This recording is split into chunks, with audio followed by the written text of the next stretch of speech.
সিরিজের লাস্ট টি-20টা যেহেতু কমপ্লিট হয় নাই, সো সে ম্যাচ নিয়ে আহামরি তেমন কিছু বলার নাই। তবে একটা জিনিস আসলে কথা বলা দরকার, সেটা হচ্ছে লিটন দাসের ব্যাটিং।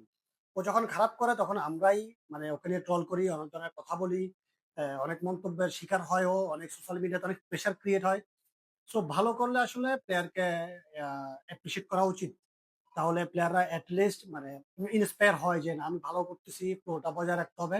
যদিও বা লিটন দাস কয়দিন ধরে নিজের ফর্মটা ধরে রাখতে পারে সেটা সম্পর্কে আমরা কেউ অবগত না।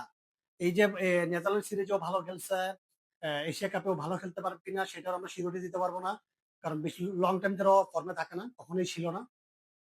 সো আজকের ম্যাচেও ওর ইন্টেনশন খুবই ক্লিয়ার ছিল, পাওয়ার প্লেটা খুব ভালো কাজে লাগাইছে। আমার মনে হয় এভাবেই আসলে পাওয়ার প্লেটা কাজে লাগানো উচিত, আর ইন্টেনশন এভাবে ক্লিয়ার থাকা উচিত। তাহলে এশিয়া কাপে অ্যাটলিস্ট আমাদের জন্য ভালো হবে। মানে যে অপোনেন্ট গুলো আমরা পাবো ওইখানে, যেহেতু ফার্স্ট ম্যাচটা আমরা হংকং এগেনস্টে খেলবো, সো যদি ওইটা থেকে আমরা খুব ভালো মার্জিনে জিততে পারি তাহলে পরে আফগানিস্তান, শ্রীলঙ্কা ওদের হয়ে ভালো কাজে দিবে।